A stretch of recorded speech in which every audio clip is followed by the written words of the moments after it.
Hello guys, for today's video nga pala guys, pupunta kami sa may tower. So, yun yung pinakamalaking hindi naman siya pinakamalaking tower dito sa Saudi Riyadh. So, ayan nga pala yung kasama natin. Flex lang natin yung ating kasama. Ayan po si paring Roylan. So, ayan.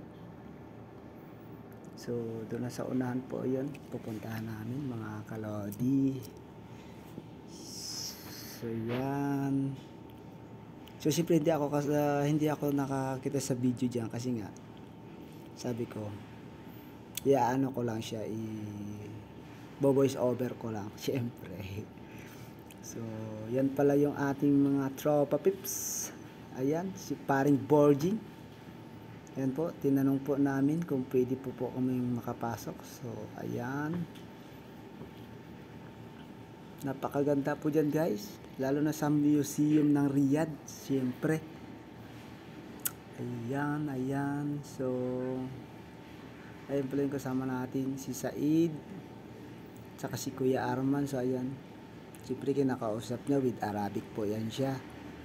So, ang sabi daw kasi dyan is, ang open po ng museum dito sa Saudi Riyadh is 8 o'clock to 7 o'clock ng gabi. 8 o'clock po ng umaga hanggang alas 7 lang po sila ng gabi. So, ayun, naglakad na naman kami. Try namin doon sa kabilang pasyalan. Siyempre. Ayun, yung nakita nyo yun, yung tower na parang mangkok. Yan yung pupuntahan namin. Itatry po namin dyan kung pwede kaming pumasok. So, let's go. So, hirap nga dito sa pagtawid kasi sa sobrang dami na ng sasakyan dito sa Saudi. So, shout out nga pala sa mga taga Palawan dyan, lalo na mga tropa natin dyan sa NCCC Mall Palawan. Shout out sa inyo. Ayan. Diba? Ang tagal-tagal, diba? Ang tagal, diba, magtawid. Gawa nga ng maraming sasakyan, syempre. Nag-iingat din tayo dito sa Saudi. So, ayan guys. Yun, buti may binigyan kami ng isang sasakyan na pwede na kaming tumawid. So, ayan guys.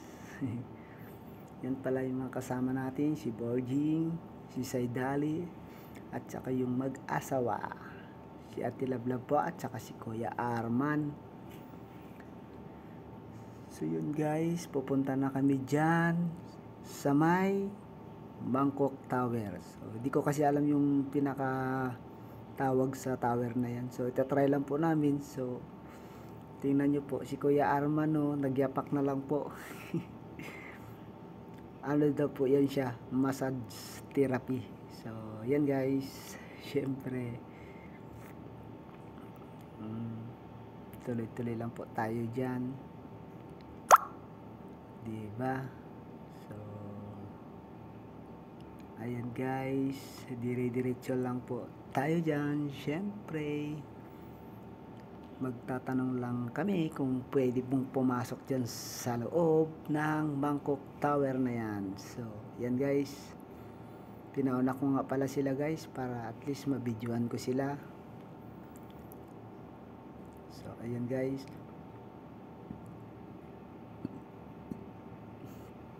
Pasensya na kayo guys kung medyo bagulo yung ating pagbibidyo. So, yan.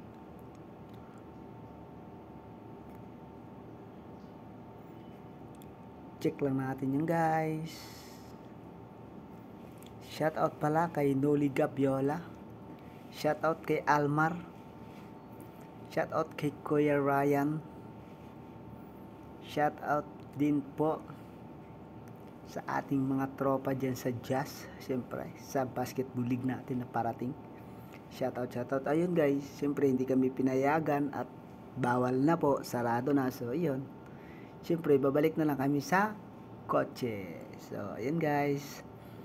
Sa sunod guys, piplex natin o pupuntahan natin yung yung sinabi sa atin ni Kuya na kanina na alas 7 daw ng alas 8 daw ng umaga hanggang alas 7 sila ng gabi. So i-flex natin yun guys para makita din natin kung gaano kaganda yung Saudi Riyadh Museum. So iba-iba daw klase makikita mo daw dun eh. So yan, tropa pips natin, si Kuya Arman, ayan guys, at saka si Borgie, si Ate Lablab, at saka si Said Dali. So yan guys, tamang lakad na lang po kami. So nabigo man po kami dyan sa tower na yan, na Mangkok Tower na yan. Di ko alam kung ano bang pinaka-min na tawag dyan, pero kasi nakikita ko kasi ano siya Mangkok Tower.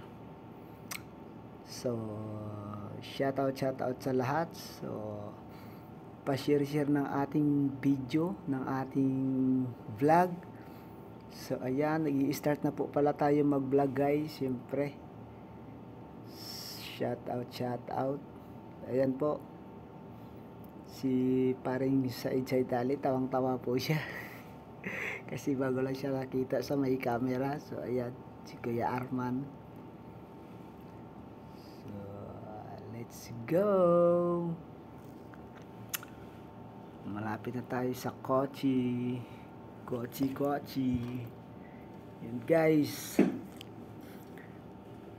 naglalakad na po kami doon sa aming sasakyan at nang makauwi na syempre.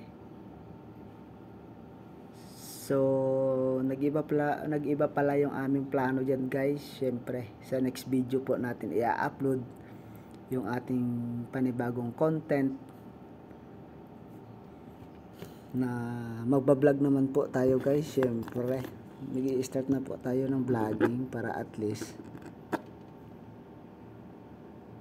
ma-monetize na yung ating Facebook. Shout out po sa lahat ng ating mga tropa dyan, lalo na po sa Puraw Boys dyan sa Palawan, saka yung backride Palawan po natin. Syempre istipot lang kayo dyan. Ayan po, istipot lang po kayo dyan. So malapit na tayo sa sasakyan guys. Doon lang sa unahan, sasakyan na namin. So alam nyo naman,